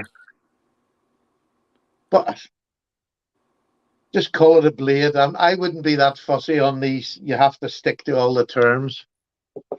But the 2 version or the 2 handle blades it comes with this blade, and it comes with a spear point too. Yeah, I do like spear point. A fat spear point, I think, is one of the nicest blades. So this is. Now you have it there, yeah. Yep. And then I love the spear point. I don't know if many people I think they probably sold more of this blade and the sheep's foot than the spear point. But the only thing that you see the Warncliffe or the lamb's foot or the sheep's foot, with that specific job, the worry I always have. Let me just get one to show you. The worry I have when you've got a blade shape that leaves the point at the bottom, if you're going to be doing an awful lot of just direct cuts, you will wear out that last couple of millimeters and it will round over eventually, unless you're going to really keep tight. Oh, okay. Whereas a spear point, you've got that big fat blade, you're slicing right round rather than just. People tend to use these just for, like Lefty does for opening all these boxes. After time, you just wear that. You can wear them out if you're not careful. Yeah, this has a bit more play to it. It won't wear out as fast as you. No, that's my favorite. That's the fat spear from Jack Wolf. Very similar. What is that? What is that knife called? That is the K9. Yeah, K9. Oh, okay. As in dog K9, the police dog. Would you use some K9? Yeah. It's not called the dog leg, right? Yeah, it's the dog leg. But it's really exaggerated compared to other ones. Do you know what I mean? It's lovely design. Yeah. There's a GEC dog leg, but you wouldn't think they were the same. You see the difference? It's nowhere near as exaggerated as a Jack Wolf. Yeah, it's not got that. that handle that the end of Yeah. handle that kind of kicks down or something. It is a dog leg, but just they're not as bendy as the canine. So what's your favorite knife that you've got in your collection? Oh man, I always can't answer this because I love asking it. It's a horrible there's so many of I Yeah. started the Keeper series mainly so I can show my favorite knives and Yeah. show you knives that I would never sell. But lately, my favorite, I love the Plexus. I don't know if you've seen the Plexus. Plexus? The Arcane Studios, Eliza Isham. Oh, yes, but- I'm sorry. Yes, I have. And I've actually seen yours as well. I just couldn't think of it there. Yeah. It's I an like unusual that knife a lot. I find myself carrying that a lot for some reason. It's a $400 knife and it's kind of ridiculous on the price, but I love the knife. But I love this knife. Like this is, if you're asking me my favorites, this would be a favorite of mine. This is the Doug Ritter, MSK, RSK, MK, RSK. I can't remember how it goes, but no, can I? I've never had one of those. I had the Benchmade ones, the Benchmade version of that. Yeah. Oh, okay. Yeah. So, what is called the Freak? No, it's not the Freak. Right? No. We said it there. The mini. I think you said it earlier, but I forgot because I don't have any. What a great podcast pair we are. This is one again. This is a bit more expensive. This is one I've really fallen in love with. What is that? I think I've forgotten his name. Cherbakov. It's a Russian fella. Oh, okay. Cherbakov. It's titanium and just M390, but beautiful. This is one of the best clips I've ever had. You don't feel it in your hand when you're holding it because it's lovely and flat. It's milled titanium, but look how fine the milling is there. It just reacts like a normal spring clip. Beautiful in the pocket. But this is really hard to get now because he's a custom maker, but he doesn't make that many of them. He used to release them in little batches. And I don't think he's made this is the small stretch. Okay. This Send Small. This is a about 7.5-inch knife. So it's not small. It's a good full size. I mean, I have a large hand and I've got a real good blade on there. It's a lovely knife. But it's just like you think people keep talking, and I did about Chris Reeve knives, who I love. I think they're fantastic knives. But you can't do this with a Chris Reeve knife very much. It's just the action on it is unbelievable.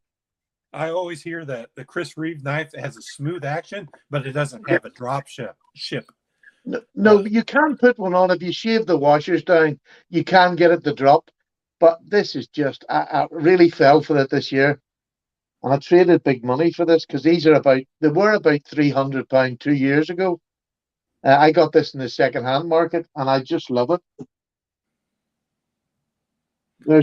I like so many knives that it doesn't matter on price for me. I like a budget knife that a lot, even like more than a $400 knife for some reason. This QB is unbelievable.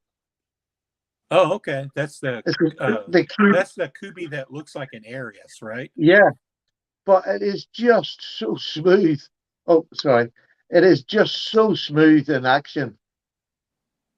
Just drop shot. Look at that. It's quite, and like that's a £55, I think I paid for that. Unbelievable value.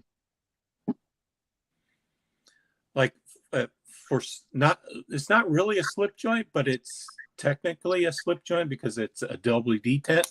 I like the Federalist, the Kershaw Federalist that came out I think it came out this year. I think that Federalist, one of the nicest modern knives that came out this year. Yeah, I mean, but I hate double detent. Yeah. I took mine apart and I tried to make the double detent stronger, and I think I succeeded because Right. I bent the two prongs that hold the detent in there, and it's much stronger, but you know, it's still a double detent. But You can press really hard and get it out of there, but yeah, I it wouldn't love the be knife. To me, you know, where you have fidget factor in a locking knife that makes it nice. For me, the fidget factor is the walk and talk, and you're never going to get that with a double detent. No, you're absolutely right.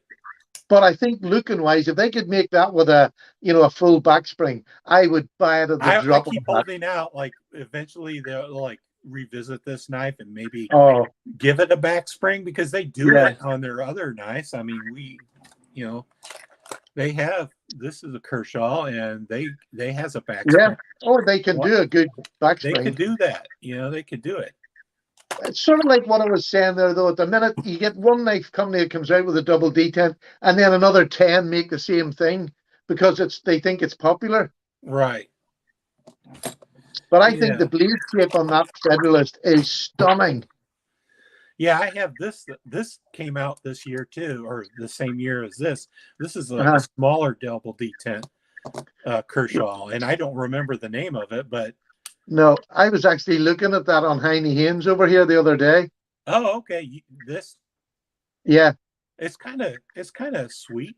I like it. The looks of it. I don't carry it as often as I do this because I like this much more. But I bought this, and it has a kind of a strong double detent too. I didn't take this apart, but it only comes in HCR, and this is made in China, whereas the Federalist is USA made. So, was that USA made? All right, I didn't know. That's even better. Yeah, it's a USA. Oh, I think you know there's your flag. It's a CPM 154 steel. So beautiful steel.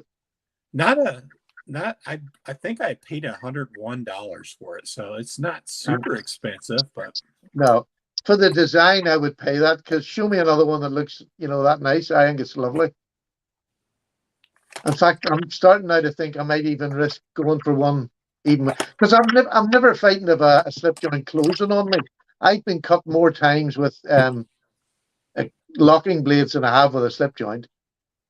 Oh yeah, because locking blades you're fidgeting with them. Cut, especially with the barb lock knives, you'll drop it and you're like, oh, you didn't realize your finger was there, and because it drops easy, and I've done that before. But I mean, this is an older knife that I got, but I quite like it. It's very slicey and it's very funky. It's a frame lock. It's one of my favorites, the real slim. And that blade shape is like something out of a comic. It is fantastic. It's so wild.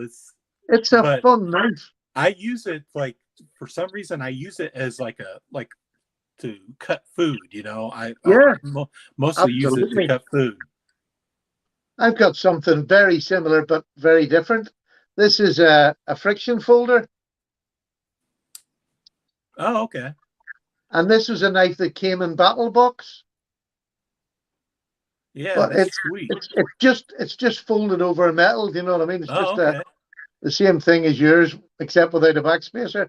But it's folded over at the top here, and going down to just I ordered a knife that comes with an access lock, but it's folded over, it's like one piece that's folded over. And I don't remember the name, but it's made by Real Steel, and it's to come. But I ordered it, but hopefully it will come. Yeah, I think I've seen the one you're talking about. I think I have, and it looks lovely. Yeah, it was different enough that I had to order it. So I ordered the denim micarta version. So I quite a lot of just unusual knives and older knives and different shaped knives. I love collecting there's the old pipe knives and things like that. Yeah. I love. Yeah. I'll look at the knife that is weirdly shaped, and I just have to order it for some reason. Like this. I have to have that because it's so thin and so weird. I have to have it. And I don't There's think I no paid knife. a lot for it. I think it was like $40, 40 something. Yeah. There's an old knife. You were talking about jigged metal. There's what they used to call the old penny knife Oh, in okay. America, because it used to cost a penny in the old store shops. Wow. Very cheaply, just made, the cheapest available, but it's a lovely little pen knife. Yeah, And that's the sort of thing I love collecting and finding out, just for the wee bit of history. I have a fascination for doctor's knives too, because they're so thin. Yeah, I have a I I've only have one doctor's knife, but every once in a while I'll see a doctor's knife, and I don't order it, but I should, because I kind of like the I like little thin blades, like pin blades. There's one you should get if you ever see it, the Rough Rider. And that was it, what do they call that?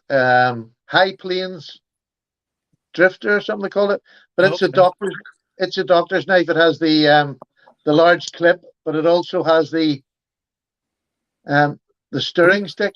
It's like the spatula or something. Yeah, the spatula. And that's in Rough Rider in the High Plains. This is beautiful. Yeah, I think I always have my doctor's knife on the table, but I can't find it. I seen you had it out the other night. I think I seen it, or was it on Sunday? Did you have it out? It's Yeah, just a single blade. I had it out on RJ's once. Recently, I picked this knife up because it was strange looking. This is the James brand knife. Let's see if I can flip it out. Yeah. I'm not sure what I feel about James brand. It's an Axis lock. Yeah. I mean, if I don't pay full price for them, I look for sales, or I look that's for the way coupons and anything that I could get off or get some money off to check it out, because it just looked so weird. I just had it. Yeah. And it's folded over too. Like, what's it like? It's pretty nice. You can flip it out using the Axis lock. Usually I can flip it out with oh, there you go. You can. What's the blade steel on that one?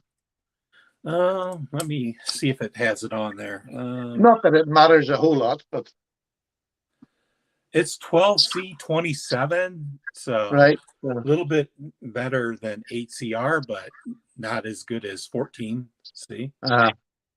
But it's really small, like a small blade. Let's see. I mean, like the handle of the knife is so small. So let's compare it to. Yeah, I don't know. It's just weird, and it's not worth it if you pay full price. But if I didn't pay full price, so I see most of their knives seem to be quite high up in the price range. Right. The Carter, I love. The Carter is a good knife. That's never handled. It's the sort of company that I would need to handle it first before I bought it. Right. Let me see if I have I have another one lying around. Something. No, I can't find it. Yeah, I've heard of the Carter, and there was another one. What was it called? Was it quite a high end one? They have high ends. They have a knife that's like maybe a $600 knife. I really would like to check it out, but I wouldn't pay that much for it. No. You're very lucky over there with the secondhand market. We don't have. We have secondhand market, and there's a couple of websites you can go on that boys have got together and started one. But Etsy or eBay is useless here. They don't do any knives. So we don't have the eBay market that you would have, or the Etsy market. They don't let people sell knives, even traditionals, or okay. Nope. Etsy has clamped down really hard. They were the last one that did allow like pen knives and things like that, but they've just made it so difficult now that the companies they're charging them too much. It's not worth it. That's where I would have bought a lot of my second-hand knives, especially slip joints, the older ones. Man, yeah, you would think in this day and age, Oh, knives would be easier to get, yeah. Um, Look, we I really mean, do live in a nanny state over here. It's ridiculous. eBay, I bought a gun on eBay when they first started, and you would think that you couldn't buy a gun on eBay. Look, even to get an air gun where I live, it's next to impossible. You have to know a farmer who's going to give you permission to shoot on his land, and you have to go through all the loops through the police stations and get, checked through all the police records. It's a faffle. It really is. And that's really probably for a rifle, right? Not a pistol, right? Yeah, just an air gun. I don't think they even allow pistols here. Yeah, I was thinking they probably don't. But now it's in England. You can just walk in and buy an air rifle, but in Northern Ireland you can't. Oh, okay. Because we had the troubles here. Obviously, I'm sure I'm not going to go into that, but I mean, because of the troubles we had here, getting a firearm here is next to impossible. It's so difficult. So one of those troubles is the IRA or something. Yeah. Do they still exist, or they toned it back? Underground, yes. Oh, okay. And the same on the Protestant side. You have the Catholic Protestant side. They're both got the same on either side. And I don't take sides either way. I couldn't give a monkey's.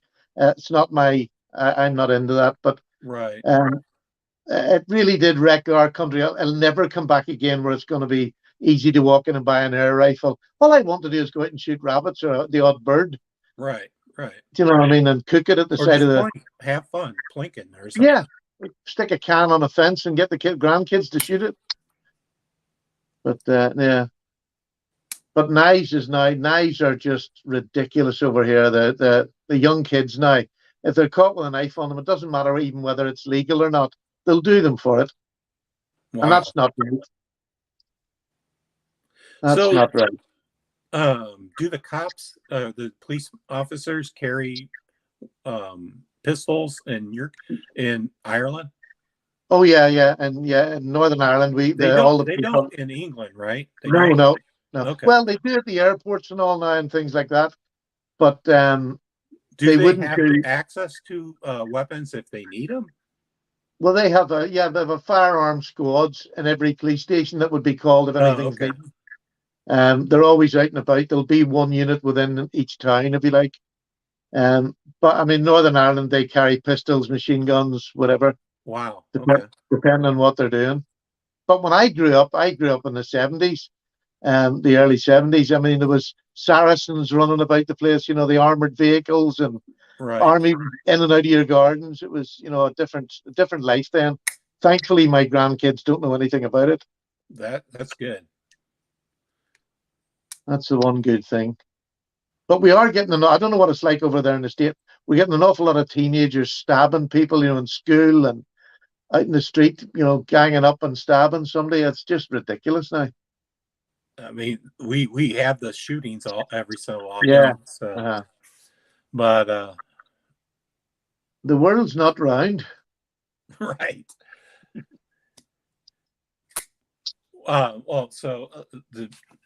Not get off the gun topic, or to get off the gun topic, this is a knife that came out this year, and I really quite like this. Very unusual. A knife by Concept. It's called the Fenrir. And very daggerish, isn't it? Nearly spear pointed. Yeah, it's what do you call it? Harpoon, but spear. Yeah, you could drop that to a stick and it would make a great spear.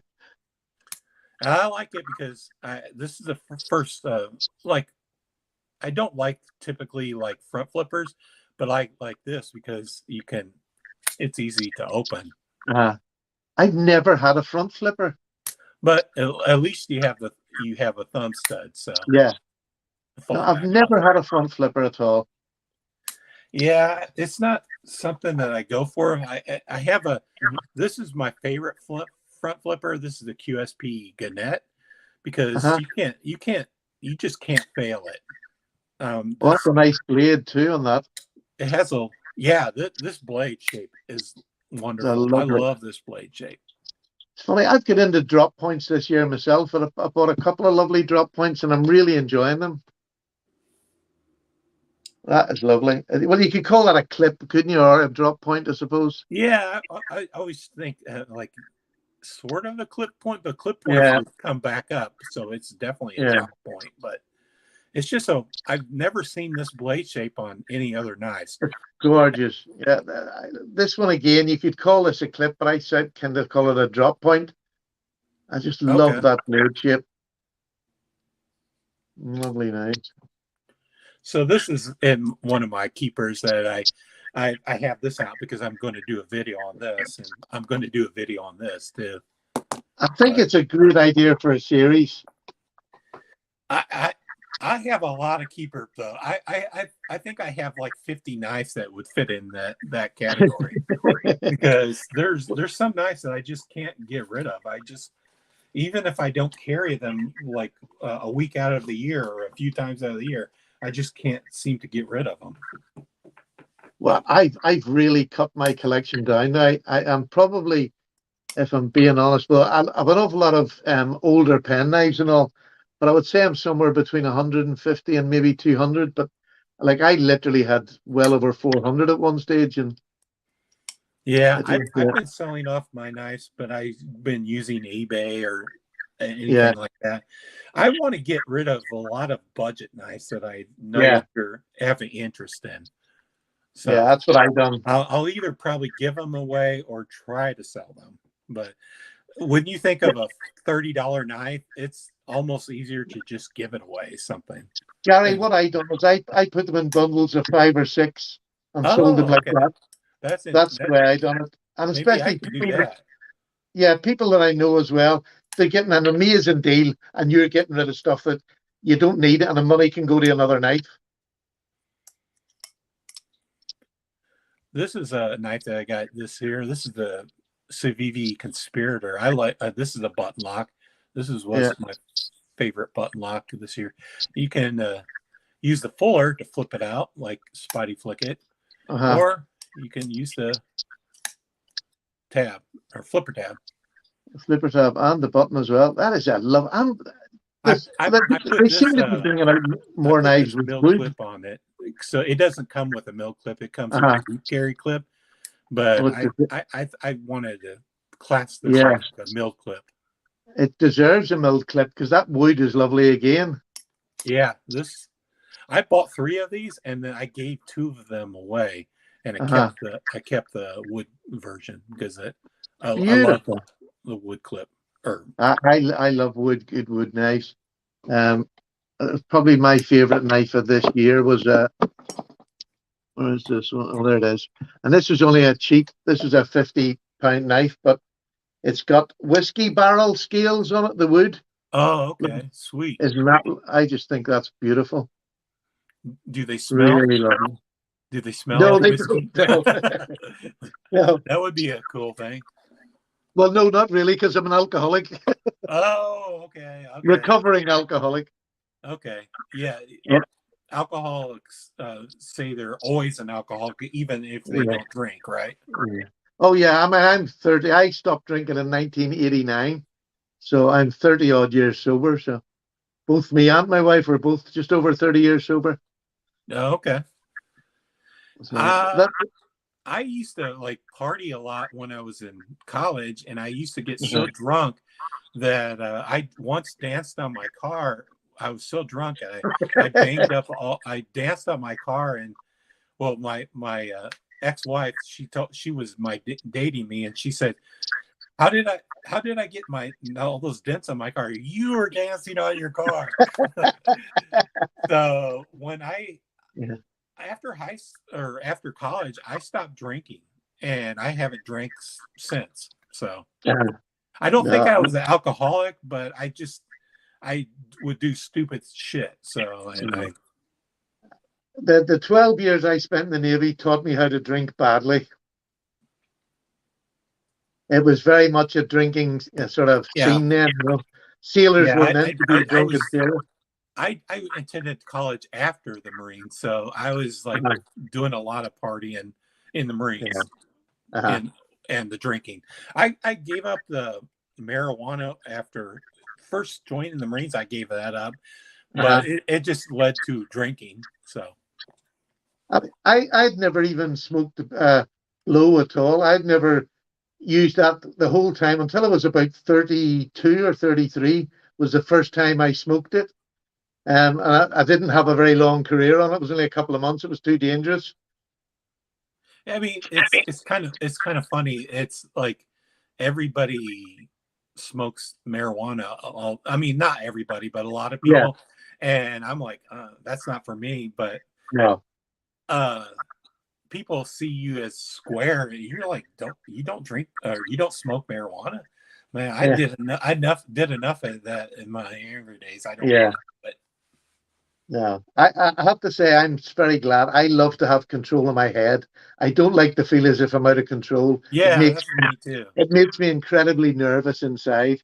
Yeah, I was like, besides wrecking my car, I was like starting to drink and drive, and then I'm like, I can't be drinking and driving, so I just stopped cold turkey. And I've had a beer every once in a while, but never like on a weekly basis or something. Yeah, maybe once every 3 months I'll have a beer or something. You know, take away all the stuff. Whatever if you get addicted to anything, it's the mental side that destroys you in the end. And you know, it doesn't matter whether it's gambling or drinking or drugs. I'm addicted to food nowadays, and I don't want to be addicted to food. I have a little belly myself that needs fed well very often. But yeah, the mental health side. I mean, that's when it starts to affect you mentally. Then there's something wrong. Right. I mean, I can't. I never beer never alcohol never affected me in a bad way, as in like I wasn't a mean drunk. I was super happy, but I would do stupid things like like destroy stuff and that I meant to me, or drive and get in a car accident. So yeah, I used to wake up on the strangest places. That was my problem. The strangest places, not knowing where I was at all. Sometimes it'd be a different town. So yeah, I wasn't good, and I was a bit aggressive as well. Yeah. Enough said. Yeah. I think I pushed a guy out of second story window once, and I think I was happy too. But I think I was so happy I just didn't know I was pushing him out of a second story. And luckily he landed on a roof. So it was like a porch roof. He landed he didn't hit the ground. So happy days. Oh, Gary, that's the best one-liner I've had on YouTube for years. I was so happy I pushed him over. Well, I mean, I think he was hitting on my girlfriend was my wife. He deserved everything. And I think I knew about it, so I walked up to him, but I don't think I was being mean. I think I was just silly. I didn't. I apologized to him the next day, but I don't know. I'm like, that could have went bad. You could have went out any window and there wouldn't have been a roof there. So very lucky. Oh, that is a classic. That is definitely a classic. I love that. Yeah, and it was at a party, and there was a lot of people around, and I would have sure went to like jail or something because I would have had many witnesses. Fantastic. I have to say, I done some very silly things. I remember I woke up one morning on the ship and I was cuddling something. I knew I was back on board the ship. Couldn't remember coming back, but I was cuddling this very hard, cold thing. And I what the hell? What is in my bunk? And somewhere, I don't know, still to this day, don't know where I got it. There was about three of us and none of us can remember where it came from. But I stole this big paraffin like lamp. I mean, it was about 3 foot high, you know, a tall, thin paraffin lamp with a big glass top to it. And I had stole this and brought it back. And just took it into bed with me just to keep. I didn't want anybody to find it, obviously, in my drunken stupor. And I was cuddled up, my legs and arms wrapped around this thing. The thing was, it was full of paraffin. My bed was like a float. If somebody had come in with a cigarette, I was gone. Wow. And it was, let me tell you, the killing of the mess that I was in, I got such a roasting. I was put in Coventry. I wasn't spoke to for weeks. Wow. I was cuddling just. What type of ship that you serve on? Frigates. Oh, okay. I was on 3 frigates, yeah. I started off as an ordnance electrical mechanic, and then I changed to naval police, and I spent the last 7 years as naval policeman. That would have been probably more fun. Yeah, it was. Yeah, I enjoyed it.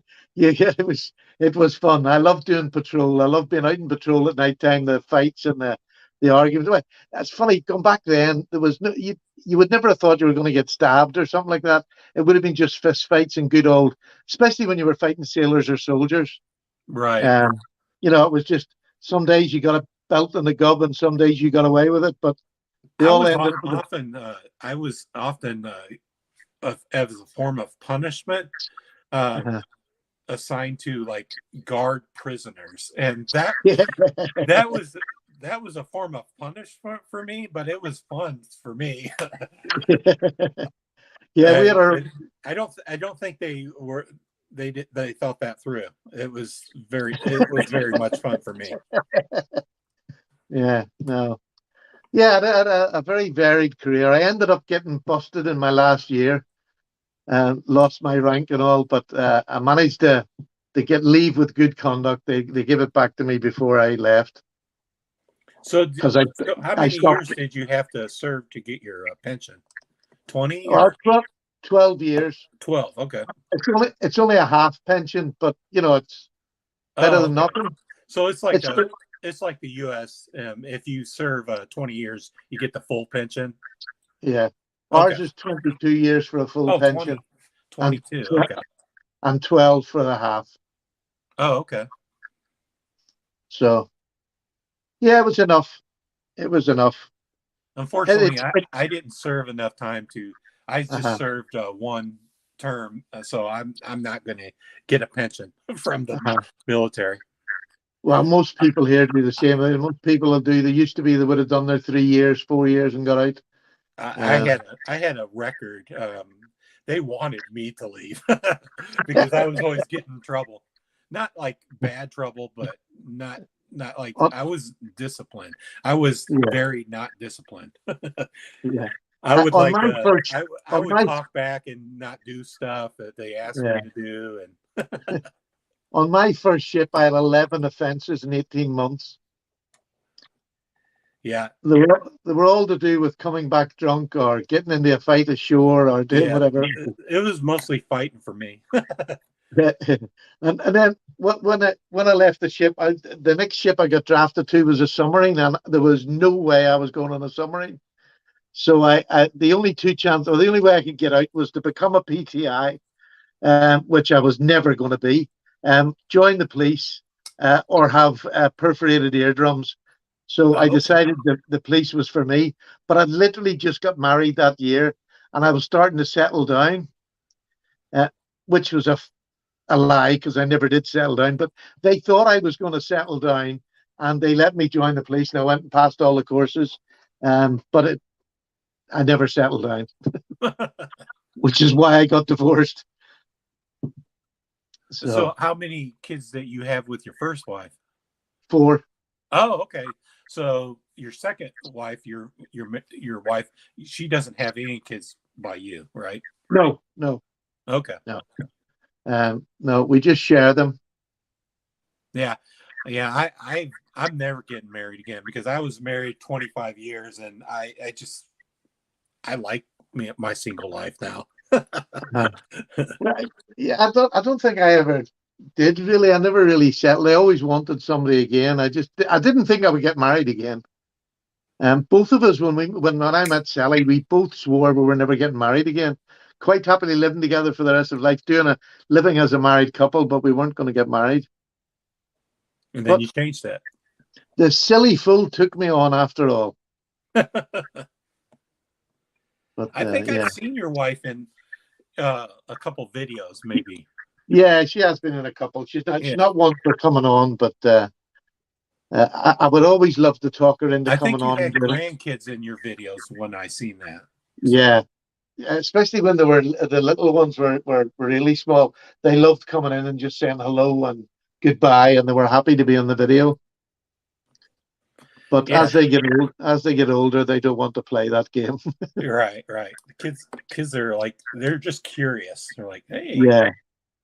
I've all the grandchildren I have, I can't get any of them interested in knives. None. Yeah, I can't get any of my kids interested in knives. My oldest, I got her interested in shooting. I would take her shooting, but all my kids, even my son, have no interest in knives for some reason. No, I have none of them at all. When Sally's got more knives than any of my kids have. I think Sally has about 3 or 4 that she loves now, just small knives, but she loves having them on her now. I give my son a knife every Christmas, and I always just say, "Do you still have that knife or that knife that I gave you last Christmas?" He says, "Oh, I do," but he's probably lying, or he probably sticks it in a drawer and doesn't carry it at all. So. Straight into the pawn shop. Yeah. My kids, I think that's my son is a middle son, and he's not like wimpy or anything, but he doesn't have interest in like guns and knives for some reason, because I think his sister, she said his sister kind of ruled over him, and she's probably said, you shouldn't play with knives. You shouldn't play with guns. Like, he listened to her. But for some reason, the same sister, the oldest one, I took her shooting all the time. And she does carry a knife. So it's weird. I would love to take my grandkids shooting and all. I mean, I think that's one part of the service I did enjoy was shooting. Yeah. You know, for recreational shooting, going on a range. My daughter much enjoyed it, and when she graduated from college, and she moved to Kansas, so she doesn't live in the same state I live in. So I got her a revolver, just because I could. She lives in a state where you don't have the license to of a pistol. You don't have a license to carry a pistol. So I wanted to give her a gun just for protection. Yeah. Oh, so would I. I'd have no problems. If I thought they were responsible enough, definitely just get out there and. But the one thing that I would make sure of is that they know how to shoot before I give them a gun. Oh yeah. So I mean, I think she can't go wrong with a revolver, but I've trained her to shoot. Yeah. For them, so. I think that's a really important thing about it. If you're trained, then there's less chance of you doing anything stupid. So it's getting late now. It's getting late for me. Yes, I'm sure we haven't had the. We've been got 2 hours. Well, look, Gary, I've really, really enjoyed. I'm sorry your subscribers haven't had. Next time, I want. If you came on next time, I want you to show off all your Jack Wolf knives, because it's eye candy for me because I can't afford them, but I would like to look at them. Gary, if I wasn't getting them given to me, which I'm very grateful for, I would probably end up picking maybe 2 or 3 over the year that I would buy, if I could. That's how I meant to do. I meant to like own like at least 3, and then I missed. But at that price, I would even be happy if I had 2 a year, because I just love I would be going for the more way out patterns like the one last month, which was completely just left field, and I love it. Do you carry all the Jack Wolf knives? Yep. Okay. Yep. So how did they hold up? I mean, they held up. Fine. They hold up. I've sharpened them. There's quite a few of them I've sharpened, had to touch up, and the M390 seems to be really well heat treated. But okay. that I have to say I just genuinely love them, and because I didn't pay, I've no fear of carrying them. Do you know what I mean? I Right, might right. I That's might be a little more careful if I had to buy them, right. but that's the joy of being a reviewer. At I least mean, I don't have a problem with you getting them free. no, I don't get jealous or anything. I no, don't. no. I hope nobody else gets jealous. I I, just I, like seeing people that do YouTube videos on the Jack Wolf knives. So yeah. But my channel, I love watching channels on knives that are way out of my price range. Like when I watch yeah, me too. Lefty EDC and all that crowd that he's in with, the knives that they have are absolutely amazing looking, and I would Yeah, love to have. But and they're not going to ever be in my price range. But I still love seeing them and seeing the excitement they have getting them. yeah. That's the same with me. I more like seeing the expensive knives, but I don't want to buy them. No. But I like I, to see them. I Maybe sort of handle. settled my 300 would be my limit. I wouldn't go over it now at all. Yeah. One, I can't afford to do it on a regular basis at all. But I I think that's the limit where I've set myself. I think most of my nights are under 200, but I have like Yeah. maybe one or two, maybe a handful, maybe above 200, maybe. Yeah. But I tend to like stick with 200 or below. Yeah, I remember breaking the £100 barrier when I first started. My God, it was like so difficult to spend that much money on a knife. And now, you know what I mean? If I had £1,000 spare, I would spend it. Do we have anybody in the audience? we probably have Have we outlasted the audience? we have 9 people in the audience. Well, you should send them a cigar and say thank you very, very much. Yeah, like hopefully anybody in the audience, if you want a magnet, holiday magnet, I'll send you a couple holiday magnets. Just So, look, thank you very, very much, Gary. Sorry to take up so much of your night. I really enjoyed it. no problem. I didn't really have anything to talk about. I just love I love guests. Well, that's good. I'll happily come back again. Okay. Thank you very much to your subs for putting up with you. I think this is probably a wee bit different than most who had just chittered on there. It was like I was sitting in your front room. I was quite happy chittering away. Yeah, sometimes if I know you're coming on next, I'll try to show my face. I'll get out my laptop. Gary, I've seen you eating spaghetti off your chest. Right. All right. Thank you very much indeed. Goodbye to all your subs. Much Take appreciated. care. Bye bye. Bye bye. Take care, guys. Bye bye.